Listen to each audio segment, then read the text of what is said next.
Regardez bien votre potager, regardez-le attentivement, il est en train de mourir, et c'est de votre faute. Chaque mois, vous commettez la même erreur. Vous voyez un problème, un puceron, une feuille jaunie, et vous sortez l'artillerie lourde, vous pulvérisez des produits miracles achetés en magasin. Vous pensez protéger. En réalité, vous déclarez la guerre à votre propre terre. Ces poudres et ces liquides ne font pas la différence. Ils tuent tout. Le nuisible, oui, mais aussi son prédateur. Ils anéantissent les champignons utiles. Ils empoisonnent les vers de terre qui aèrent votre sol. Vous transformez un écosystème vivant en un champ de bataille stérile. Le résultat ? Les pucerons reviennent, plus forts qu'avant, car plus rien ne les arrête. Vos légumes sont faibles, car leur sol est mort. C'est un cercle vicieux, un échec programmé. Arrêtez tout, rangez ces poisons. La solution n'est pas dans une bouteille, elle est dans la terre elle-même. C'est une méthode simple, ancienne et terriblement efficace. Il s'agit de créer une forteresse naturelle, une armée de plantes qui travaillent pour vous. 5 plantes aromatiques, 5 gardiennes pour tout votre potager. Première gardienne, la tagette, l'œillet d'Inde. Ne la sous-estimez jamais.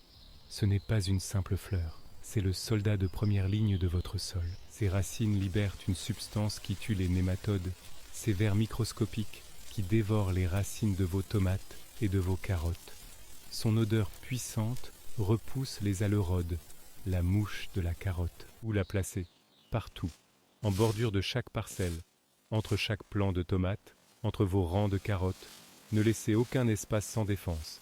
La tagette est votre muraille. Deuxième gardienne, le basilic, l'ami de la tomate. Ce n'est pas une légende, c'est de la biochimie pure. Le parfum intense du basilic perturbe les nuisibles qui cherchent vos tomates, comme le sphinx de la tomate. Il repousse aussi les pucerons. En retour, la tomate lui offre de l'ombre et garde le sol frais. Où le placer ? Au pied de chaque plant de tomate, pas à côté.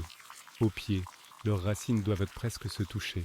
C'est une association, un mariage. Troisième gardienne, la menthe, l'arme la plus puissante et la plus dangereuse.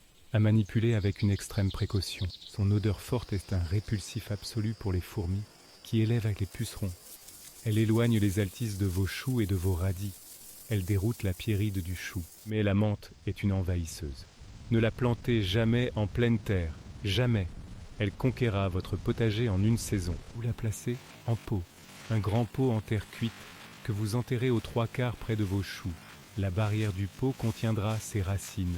Vous aurez la protection sans l'invasion. Quatrième gardienne, le romarin, le gardien des légumineuses et des brassicacées.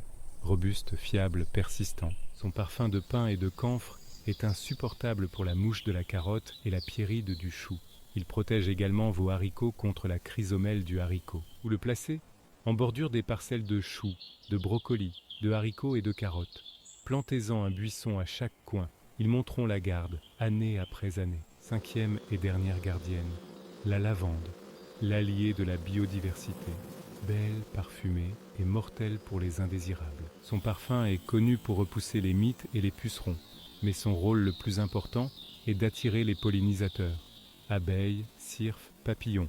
Ils viennent pour la lavande et restent pour polliniser vos courgettes, vos concombres, vos tomates. Où la placer ? En tête de rang, en bordure de l'allée principale. Créez une piste d'atterrissage parfumée qui guidera les pollinisateurs au cœur de votre potager. Tagette, basilic, menthe en pot, romarin, lavande. Voilà votre armée, votre système de défense intégré. Il ne coûte rien, il nourrit le sol, il embellit votre jardin et il fonctionne. Vous n'êtes plus un combattant solitaire contre la nature. Vous devenez un chef d'orchestre. Vous mettez en place les conditions et la nature fait le travail. L'année prochaine, vous ne lutterez plus. Vous observerez. Vous récolterez. Vos légumes auront plus de goût. Votre terre sera plus vivante. Votre potager sera un sanctuaire, pas un champ de bataille. C'est ça le vrai jardinage. La connaissance, pas les produits chimiques. La coopération, pas la confrontation. La sagesse de la terre n'attend pas. Abonnez-vous. Nous avons d'autres secrets de nos anciens à vous transmettre. Des secrets qui fonctionnent.